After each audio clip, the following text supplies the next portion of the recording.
వి gold trusted gold buyers. మీరు తాకట్టు పెట్టిన బంగారాన్ని విడిపించి ఈ రోజు ఉన్న మార్కెట్ ధరకు కొనబడును.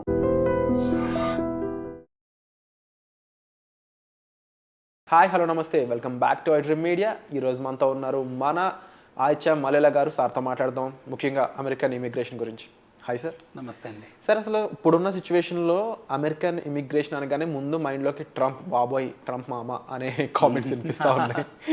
సో హౌఎవర్ ప్రీవియస్గా చూసుకున్న ఆల్ ఓవర్ అసలు అమెరికన్ ఇమిగ్రేషన్ అనే ఈ కాన్సెప్ట్లో అసలు ఇమిగ్రేషన్ ఎందుకు వెళ్తూ ఉంటారు జనాలు తెలిసినప్పటికీ మరొకసారి, and at the same time ఎలా ఏది బెటర్ పర్పస్ అంటారు?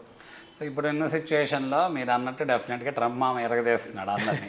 సో అందరినీ అనగానే అలా అని చెప్పి ప్యానిక్ అయిపోవాల్సిన సిచ్యువేషన్ ఏం లేదు.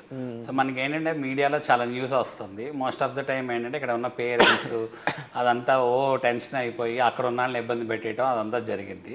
సో ఏం ప్యానిక్ అవ్వాల్సిన సిచ్యువేషన్. ఎవరైతే లీగల్ స్టేటస్ మీద ఉండి లీగల్ కంప్లైంట్స్ ఉన్న వీసాల పరంగా లీగల్ వర్క్ చేసుకున్నారో వాళ్ళకి ఏం ఇబ్బందులు ఉండవు. సో ఎక్కువ ప్యానిక్ అవ్వాల్సిన సిచ్యువేషన్ లేదు. సో ట్రంప్ కూడా ఎవరిని డిపోర్ట్ చేస్తున్నాడు అంటే ఇల్లీగల్ ఇమిగ్రెంట్స్ని డిపోర్ట్ చేస్తున్నాడు. బట్ ఇక్కడ వచ్చేసరికి మన వాళ్ళకి ఎందుకు ప్యానిక్ అవుతున్నారు అంటే చాలామందికి వీసా స్టేటస్ అయిపోయి ఓవర్ స్టే చేసే సిచ్యువేషన్ ఉంటుంది. ఓవర్ స్టే చేస్తున్నారు అంటే వాళ్ళు valid reason for the over stay అనేది సపరేట్ పిటిషన్స్ వాళ్ళు ఫైల్ చేసుకొని దానికి సర్టెన్ డాక్యుమెంటేషన్ అనేది ఉండాలి. లేకపోతే వాళ్ళు ఇబ్బంది పడే సిచ్యువేషన్ ఉంటుంది. అలానే స్టూడెంట్స్ మీద వెళ్ళిన వాళ్ళు కానీ లేకపోతే valid visa status to work లేని వాళ్ళు ఎవరైతే ఉన్నారో వాళ్ళు ఇల్లీగల్ జాబ్స్ చేయటం వల్ల ఎక్కడన్నా like grocery stores, restaurants, hotels ఇలాంటి చోట్ల రైడ్స్ జరుగుతున్నాయి కాబట్టి దొరికిపోయే సిచ్యువేషన్ ఉంటుంది కాబట్టి సో అప్పుడు వాళ్ళకి ఇబ్బంది వస్తుంది.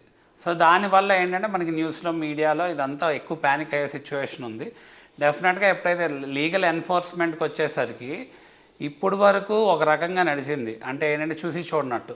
బట్ ఇప్పటి నుంచి ఇంకా సీరియస్ సిచ్యువేషన్, అంటే ఆ మెసేజ్ పంపడానికే చూస్తున్నాడు ట్రంప్. ఏంటంటే ఇంకా మీదట మీరు ఇలాంటివి చేస్తే ఎట్టి పరిస్థితుల్లో ఊరుకునే సిచ్యువేషన్ లేదు, మీకు లీగల్ డాక్యుమెంటేషన్ ఇచ్చి లీగల్ పద్ధతి పరంగానే రమ్మంటున్నాము, ఆ పద్ధతి పరంగా ఎలా ఉందో ఆ ప్రొసీజర్స్ పరంగా ఫాలో అవ్వమని చెప్పడం జరుగుతుంది. అయితే స్టూడెంట్ వీసా పరంగా మనం కొంత మాట్లాడటం జరిగింది. So F1 category student visa పరంగా. సో స్టూడెంట్ ఎవరైనా వెళ్ళి సెటిల్ అవ్వాలనుకున్న వాళ్ళు ఈ మార్గం ఆప్ట్ చేసుకుంటారు స్టూడెంట్ వీసాని. డెఫినెట్గా అసలు ఫాస్ట్గా గ్రీన్ కార్డు ఇప్పుడున్న పరిస్థితుల్లో ఫాస్ట్గా గ్రీన్ కార్డు రావాలి అంటే మాత్రం EB-5 వీసాని ఎవరైనా సరే ఆప్ట్ చేసుకోవాలి సిచ్యువేషన్ ఉంది. సో ఎవరైనా గ్రీన్ కార్డ్ ఫాస్ట్గా రావాలి, EB-5 వీసా ప్రాసెస్ చేసుకోవాలంటే వాళ్ళకి హెల్ప్ చేయడానికి మేము ఎప్పుడు రెడీగానే ఉన్నాం.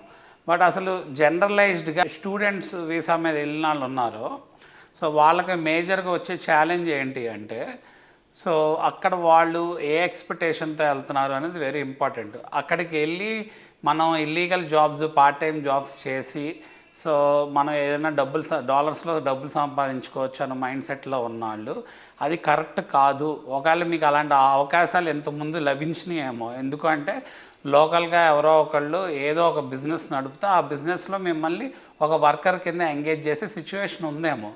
ఎందుకు అంటే అక్కడ అదే వర్కర్ రావాలి అంటే more dollars per hour కట్టాలి. మీరైతే మీకు తెలిసిన వాళ్ళు అయ్యి ఉండొచ్చు, లేకపోతే తక్కువ డాలర్స్కి చేసే సిచ్యువేషన్ ఉంటుంది అని ఎంకరేజ్ చేసిన సిచ్యువేషన్ ఉండొచ్చు. బట్ అవన్నీ కూడా ఇప్పుడు ఫైండ్ అవుట్ అయినాయి. సరే అయినాయి కాబట్టే సిచ్యువేషన్స్ ఇలా మారుతూ వచ్చినాయి. మరి ఆ సిచ్యువేషన్స్ మారుతూ వచ్చినాయి కాబట్టి ఇప్పుడు ఏదైతే ఎన్ఫోర్స్మెంట్ అంటే ఫ్రీడమ్ని మనమే కోల్పోయే సిచ్యువేషన్ తెచ్చుకున్నాం. సో ఆ యూటిలైజేషన్ అనేది ఏదైతే ఫ్రీడమ్ ఉందో ఆ యూటిలైజేషన్ అప్రాప్రియేట్గా లీగల్ పర్స్పెక్టివ్లో చేయాల్సిన సిచ్యువేషన్ ఉంది. సో F1 స్టూడెంట్ మీద వెళ్ళిన వాళ్ళకి ఇంతకుముందు కూడా ఏదో ఒక యూనివర్సిటీకి వెళ్ళిపోయి ఫేక్ యూనివర్సిటీస్ వల్ల ఏమైంది అంటే వాళ్ళ ఒక్క స్టడీ అనేది రికగ్నైజ్ అవ్వటం వల్ల మళ్ళీ యూనివర్సిటీ మారి మళ్ళీ చదవాల్సిన సిచ్యువేషన్స్ వచ్చినాయి చూసాం. అలానే కొంతమంది Day 1 CPT మీద వర్క్ చేసే సిచ్యువేషన్ యూనివర్సిటీస్ ఆఫర్ చేస్తున్నాయి అని చెప్పి కొన్ని అన్అక్రిడేటెడ్ ఫేక్ యూనివర్సిటీస్కి వెళ్ళి దొరికిపోయిన వాళ్ళని చూసాం ఇంతకుముందు హిస్టరీలో. వాళ్ళకి లెగ్ ట్రాకర్స్ వేసి కూడా వాళ్ళని డిటైన్ చేసిన సిచ్యువేషన్ ఉంది. మరి ఇలాంటి సిచ్యువేషన్స్ అన్నీ over a period of time find out అయినాయి. సో మన స్టూడెంట్ ఎవరైతే వెళ్ళారో ఈ ఫేక్ కాలేజెస్కి వేరే కాలేజీకి మారినప్పుడు క్రెడిట్స్ అన్నీ కూడా కౌంట్ అవ్వక మళ్ళీ చదవాల్సిన సిచ్యువేషన్ ఉంటే మళ్ళీ ఎక్కువ ట్యూషన్ ఫీ కట్టుకోవాల్సిన సిచ్యువేషన్. అండ్ అందులో వాళ్ళ వీసా టైం కూడా ఎక్స్పైరీ అయిపోతుంది. ఎందుకంటే 5 yearsకి ఇస్తారు స్టూడెంట్ వీసా. సో ఒక 1.5 year to 2 yearsలో స్టూడెంట్ చదువుకున్నాక నెక్స్ట్ స్టేజ్ ఏంటంటే ఓపీటీ స్టేజ్కి ఎంటర్ అవుతాడు. OPT extension. సో స్టెమ్ ఎవరైతే స్టెమ్ మీద ఉన్నారో వాళ్ళకి, మరి ఓపీటీ ఎక్స్టెన్షన్ స్టేజ్ మీద ఎంటర్ అయిన వాళ్ళకి వ్యాలిడ్ వర్క్ వీసా అనేది ఓపీటీ ద్వారా వస్తుంది. కాబట్టి ఇప్పుడు ఏదో దొంగ వర్క్ ఆథరైజేషన్లో లేకపోతే దొంగ కంపెనీస్ అంటే మళ్ళీ ఫేక్ డాక్యుమెంటేషన్ పెట్టి ఓపీటీ ఎక్స్టెన్షన్ అలాంటివి చేసుకునేవి కూడా ఇప్పుడు స్ట్రిక్ట్గా ఉంది సిచ్యువేషన్. ఇంతకుముందు నడిచింది. సో అవి కూడా ఫైండ్ అవుట్ అయినాయి. సో ఎక్కడికక్కడ ఫేక్ థింగ్స్ అనేది ఎలిమినేట్ అయిపోయి సిస్టమ్ అంతా స్ట్రీమ్ లైన్ అవుతుంది. సో మీరు అందుకని ప్రతి స్టేజ్లో మీరు చాలా అలర్ట్గా ఉండాలి. సో ఓపీటీ మీద వర్క్ చేస్తున్నప్పుడు మీ రెలవెంట్ ఫీల్డ్ మీద వర్క్ చేస్తే మీకు ఎక్స్టెన్షన్లో కూడా ఈజీగా ఎక్స్టెన్షన్ వచ్చే సిచ్యువేషన్ ఉంటుంది. ప్లస్ ఇంతకుముందు అంటే కన్సల్టెన్సీస్ మీద డిపెండ్ అయ్యేవాళ్ళు. కన్సల్టెన్సీస్ కూడా కొన్నిసార్లు డబ్బులు తీసుకొని ఫేక్ కన్సల్టెన్సీస్ ఏమన్నా ఉంటే ఆ ఫేక్ ఎంప్లాయ్మెంట్ లెటర్లు ఇస్తాం వల్ల ఈజీగా ఇమిగ్రేషన్ సర్వీస్ వాళ్ళు కూడా ఇది ఫేక్, అందరూ ఇలాంటి ఫేక్ డాక్యుమెంట్స్ సబ్మిట్ చేస్తున్నారని ఐడెంటిఫై చేయడం జరిగింది. సో వీటిల పరంగా కూడా ఏంటంటే మీరు మంచి కాలేజు ఒక మెరిటోరియస్ స్టూడెంట్గా కనుక వెళ్తే మీకు ఆపర్చునిటీస్ లభిస్తాయి. ఎప్పుడైతే ఈ ఓపీటీని 3 yearsని మీరు యూజ్ చేసుకొని మంచి జాబ్ తెచ్చుకున్నారనుకోండి ఆపర్చునిటీ, అదే ఎంప్లాయర్ని మీరు కనుక ఒప్పించుకోగలిగితే, లేకపోతే మీ యొక్క మెరిట్ని చూసి లేకపోతే మీ యొక్క స్కిల్ని చూసి వీళ్ళకి వీసా స్పాన్సర్ చేయాలి అన్న సిచ్యువేషన్ వాళ్ళకు ఉండేటట్టు కలిగించాలి మనం. నాకు అబ్జర్వ్ చేసిన పాయింట్ ఏంటంటే సార్, రైట్ గైడెన్స్ లేకపోవడం వల్లే వాళ్ళు కాస్త ఇబ్బంది పడతారు. డెఫినెట్గా రైట్ గైడెన్స్ చాలా ఇంపార్టెంట్. మీ ప్లేస్లో ఉన్నారు వాళ్ళు ఈజీగా చెప్పొచ్చు మీ స్కిల్ సెట్ ఎట్లా ఉంది, మీ పాయింట్స్ ఇట్లా ఉన్నాయి, మిమ్మల్ని గవర్నమెంట్ ఇలా ట్రీట్ చేస్తే, అక్కడ యూనివర్సిటీ ఇలా ట్రీట్ చేస్తే, సో ఇక్కడ బెటర్ చేసుకోవాలి, లేదా ఆ బెటర్ క్వాలిటీస్ మీలో ఉన్నాయా, ఇంగ్లీష్ ప్రొఫెషన్షియల్ అయి ఉండొచ్చు, మైండ్ సెట్ అయి ఉండొచ్చు, ప్రతిదీ మీ ద్వారా ఈజీ అవుతూ ఉంటుంది. So exactly. సో ఏంటంటే స్కిల్ సెట్ అన్నా కానీ పర్సనాలిటీ డెవలప్మెంట్ అన్నా కూడా కమ్యూనికేషన్ స్కిల్స్ అయినా ఎవరికి ఒక రోజులో రావు. బట్ ఏంటంటే మనం ఎప్పుడైతే యూఎస్కి వెళ్తున్నామో మన యూనివర్సిటీలో చదువుతాం, ఒక మంచి పెద్ద యూనివర్సిటీలో చదవాలన్నప్పుడు ఇక్కడ స్టడీ ప్యాటర్న్కి అక్కడ స్టడీ ప్యాటర్న్కి డెఫినెట్గా తేడా ఉంటుంది.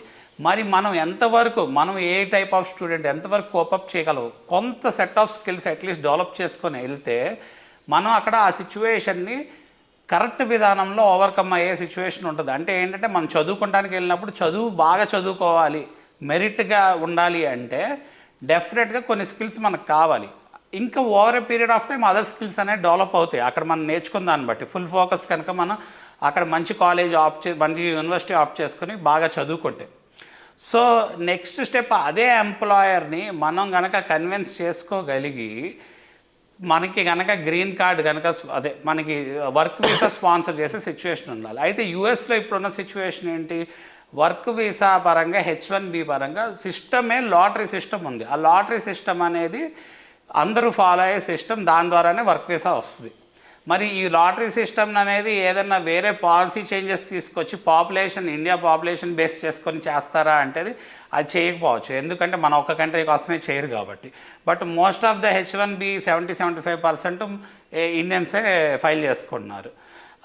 మరి కోటా ఎప్పుడైతే ఫైల్ చేస్తున్నారో, ఎంతమంది ఫైల్ చేసుకుంటున్నారో అంతకంటే 5 to 10 times తక్కువ వీసాలు ఉన్నాయి. So it has become very challenging అనమాట. సో ఈ ఓపీటీ పీరియడ్లో వీళ్ళు ఈ లాటరీ సిస్టమ్కి వెళ్ళినప్పుడు ఈ 2 to 3 times వీళ్ళకి ఈ లాటరీ సిస్టంలో పిక్ అయ్యే ఛాన్స్ ఏదైనా ఉందేమో చూసుకోవాలి. సో ప్రాబిలిటీ తగ్గిపోయింది. కాబట్టి ఇంతకుముందు ఏం చేసేవాళ్ళు, కన్సల్టెన్సీస్ మీద డిపెండ్ అయ్యి కన్సల్టెన్సీస్ వీళ్ళకి రన్ చేస్తున్నప్పుడు ఒక్కోసారి జాబ్ లేకపోయినా పేరోల్ రన్ చేయటం, లేకపోతే వీళ్ళే డబ్బులు ఇచ్చి పేరోల్ రన్ చేయటం అలాంటివి చేశారు. సో అవి కూడా ఇప్పుడు ఏంటంటే నడవట్లేదు, ఇప్పుడు నడిచే సిచ్యువేషన్ లేదు. మోర్ ఓవర్ ఏంటంటే కన్సల్టెన్సీస్ కంపెనీ ప్రాబబిలిటీ ఇంక్రీజ్ చేయడానికి సిస్టమ్ కన్సర్న్ మల్టిపుల్ కంపెనీస్ ద్వారా H1B ఫైలింగ్ అనేది చేసాయి. సో చేయటం వల్ల ఏమయ్యేది, వాళ్ళకి ప్రాబబిలిటీ పెరిగేది, వాళ్ళ కన్సల్టెన్సీ ఒక రెప్యుటేషన్ పెంచుకోవటం కోసం ఈ కన్సల్టెన్సీ ద్వారా చేస్తే ఎక్కువ ఛాన్సెస్ టు వర్క్ వీసా ఉంది అన్న ఉద్దేశంతో వాళ్ళు అలా చేశారు. మరి అది కూడా ఇప్పుడు ఎరాడికేట్ అయిపోయింది. Travel document number find out చేశారు, ట్రావెల్ డాక్యుమెంట్ నెంబర్ మెన్షన్ చేయమన్నారు. మరి ఇలాంటి సిచ్యువేషన్లో కన్సల్టెన్సీస్ కూడా ఎంకరేజ్ చేయట్లే. కన్సల్టెన్సీస్ మీకు మీరు డబ్బులు ఇస్తే H1B చేస్తాయి, అక్కడ ప్రొసీజర్ నడిపిద్ది, బాగానే ఉంటుంది. బట్ పిక్ అయిద్దా పిక్ అవదా అనేది అగైన్ అది మన లక్కి బేస్ అయి ఉందా, ప్యూర్లీ లక్. అందులో 2 to 3 ఛాన్సెస్ వస్తున్నాయి. ఒకవేళ రాకపోతే చాలామంది ఏంటి అంటే జస్ట్ అక్కడ స్టేటస్ మెయింటైన్ చేసుకుంటాం కోసం మళ్ళీ మాస్టర్స్ చేస్తున్నారు, ఒక్కోసారి డిపెండెంట్ వీసాలోకి వెళ్ళిపోతున్నారు. మరి మళ్ళీ అక్కడ డబ్బులు ఖర్చు అవుతాయి మళ్ళీ చదవాలి అంటే. కొన్నిసార్లు ఏంటంటే ఏదో ఒక పిచ్చి యూనివర్సిటీలో ఉండి అక్కడే కాలేజెస్లో అడ్మిషన్ తెచ్చుకొని జస్ట్ సస్టైన్ చేసుకొని మళ్ళీ ఇల్లీగల్ జాబ్స్ చేయటము, లేకపోతే డిపెండెంట్ వీసా మీద ఇల్లీగల్ జాబ్స్ చేయటం, ఇలాంటివన్నీ ఆప్ట్ చేస్తున్నారు. ఆ సిచ్యువేషన్స్ కూడా ఇప్పుడు లేవు ఇంకా. సో ఈ మైండ్ సెట్ ఏదైతే ఉందో మీరు మార్చుకొని వెళ్ళాలి. ఎలా మార్చుకొని వెళ్ళాలి అంటే ఎవరైతే వెళ్ళే వాళ్ళకి మనకి ఛాలెంజెస్ అన్నీ ఉంటాయి అని అందరికీ తెలుసు. బట్ ఏంటంటే ఇంకా అవేర్నెస్ అంటే ఏంటంటే మనం ఏదన్నా ఆల్టర్నేటివ్ మెజర్స్ ఆఫ్ వర్కింగ్ చూసుకుంటున్నాము కాబట్టి ఇల్లీగల్గా ఆ ఇల్లీగల్ జాబ్స్ చేసి మన కెరియర్ కానీ మన లైఫ్ కానీ మనం పాడు చేసుకోవాలనే సిచ్యువేషన్లోకి వెళ్ళకూడదు. True sir. సో మేజర్గా వెరీ ఇంపార్టెంట్.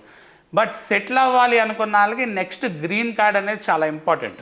సో ఎప్పుడైతే స్టూడెంట్ నుంచి వర్క్ వీసాలోకి వెళ్తున్నారో వర్క్ వీసా నుంచి ఫైనల్ థింగ్ ఏంటంటే వాళ్ళకి సెటిల్మెంట్ అనగానే యూఎస్లో అందరూ అలా కావాలని మాట్లాడుకునేది ఏంటి అంటే గ్రీన్ కార్డ్ రావాలి. గ్రీన్ కార్డ్ వస్తే మనం పర్మనెంట్ రెసిడెంట్ అయ్యాము, అక్కడ సెటిల్ అవడానికి ఉంది అని అనుకుంటారు.